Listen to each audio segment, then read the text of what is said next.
Hola, querido amigo, querida amiga y hermano que me escuchas.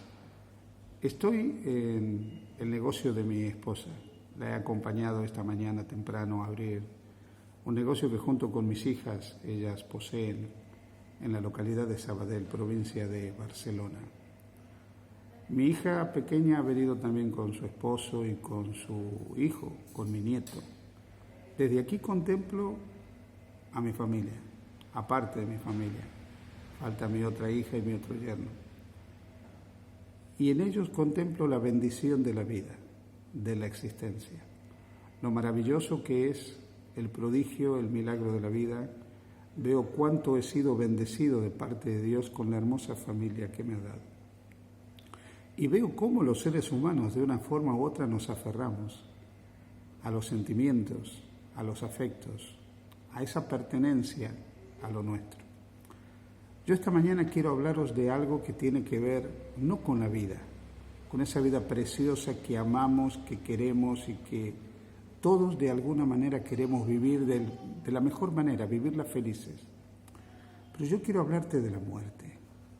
Quiero hablarte de la muerte porque entiendo que la muerte es algo de lo que muchas veces no queremos pensar.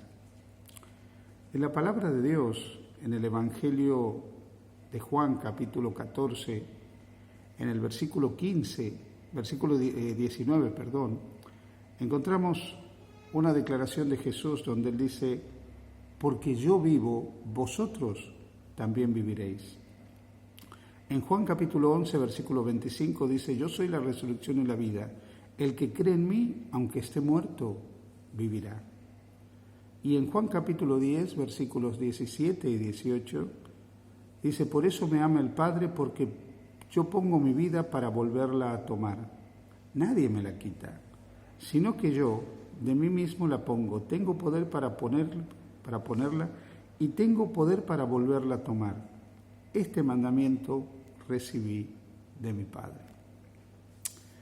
Hace más de 2000 años atrás, un hombre considerado un sedicioso, un malhechor, un revolucionario, un insurgente, un peligro para el Estado judío en ese contexto, que estaba controlado por Roma, fue ajusticiado a muerte, a una muerte que no era extraña en aquella época, que estaba reservada a los criminales, a los sediciosos, que era la muerte de cruz. Y fue crucificado en una colina cercana a la ciudad de Jerusalén, murió allí.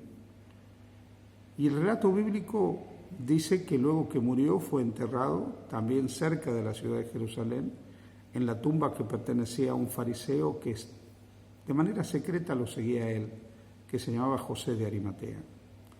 Hasta ahí la historia no sería diferente a la historia de muchos que a lo largo del tiempo de la historia humana han muerto.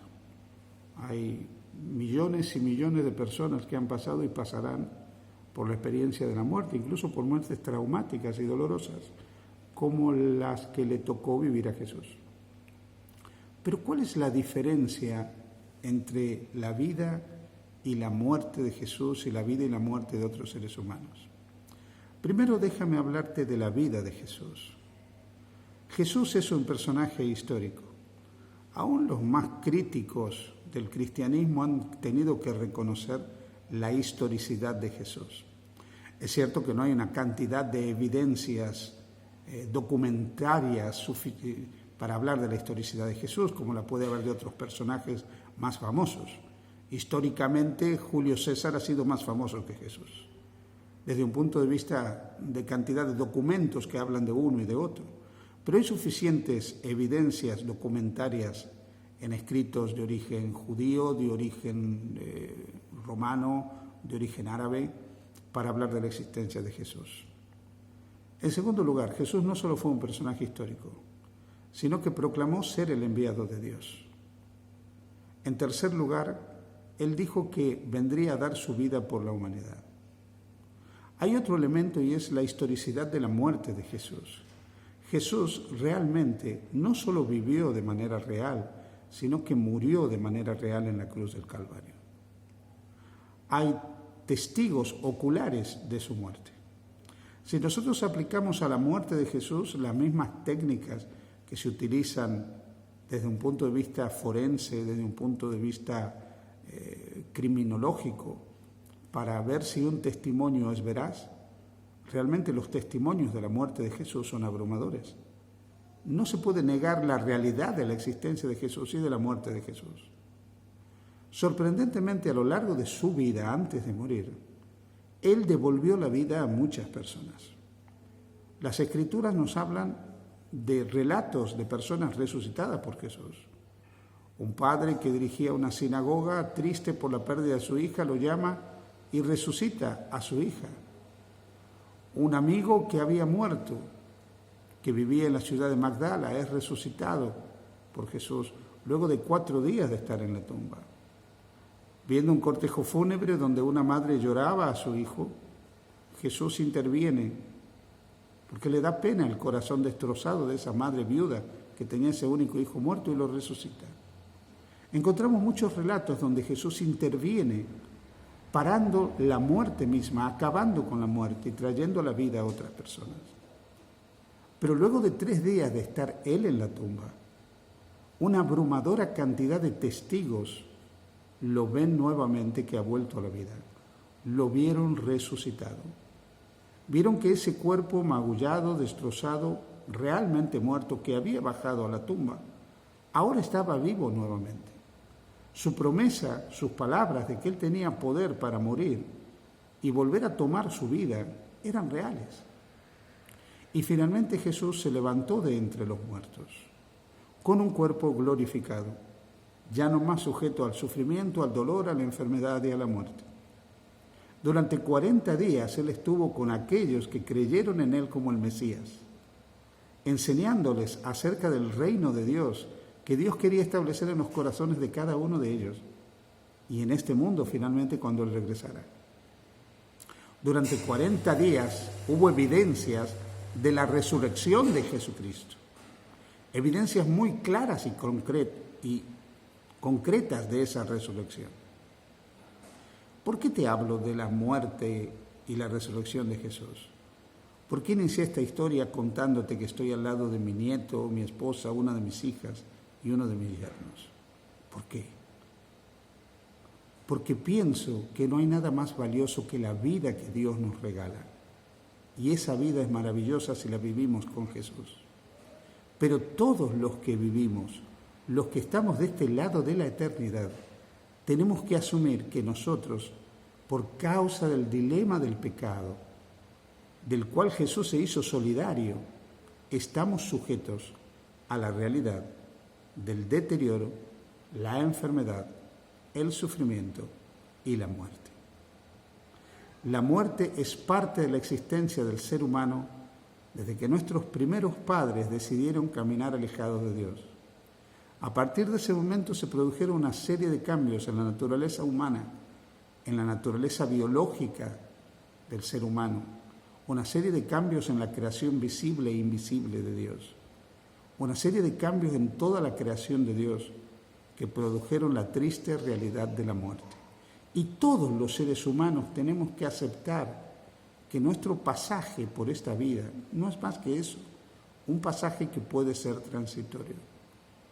Nosotros estamos vivos por la gracia de Dios y vivimos aferrados a Dios y creyendo en Dios. Pero creer en Dios no significa que no vamos a enfermar, que no vamos a tener accidentes, que no vamos a padecer y que no vamos a morir. La diferencia es que si nosotros creemos en Jesús como nuestro Señor y Salvador personal, la muerte no tiene poder permanente sobre nosotros. La muerte, que en la Biblia no es más que un sueño, se transforma, creyendo en Jesús, en un enemigo vencido. Porque Jesús, con voz de mando, con trompeta de Dios, descenderá del cielo. Y los muertos que han muerto creyendo en Cristo volverán a la vida. Habrá resurrección para todos los que han creído en Jesús, que volverán a la vida sin máculas, sin mancha de aquello que los llevó al sepulcro. En un abrir y cerrar de ojos, lo corruptible se transformará en incorruptible y lo mortal se transformará en inmortal. Así que, querido amigo y amiga que me escuchas, haz todo lo que puedas en tu vida para ser feliz. Procura una vida libre de preocupaciones, una vida libre de traumas, libre de complejos, libre de todo lo que te pueda afectar. Procura sentirte a gusto contigo mismo, a gusto con los demás. Resuelve satisfactoriamente tus problemas, ponte a términos con la vida. Pero cuando lleguen los días tristes, cuando lleguen momentos difíciles, aun si te toca pasar por el valle de sombra de muertes, recuerda que el sufrimiento, la muerte, son enemigos vencidos. Aquella mañana gloriosa cuando Jesús se levantó de entre los muertos, ganó la libertad eterna para ti. Tú y yo estamos llamados a la vida eterna si creemos en Jesús. La muerte será solo un sueño. Cerraremos nuestros ojos y cuando abramos nuestros ojos veremos cara a cara al Rey de Reyes y Señor de Señores, que nos recibirá otorgándonos un cuerpo que nunca más estará sujeto al dolor, al sufrimiento y a la muerte. Que Dios te bendiga. Feliz día junto a Jesús.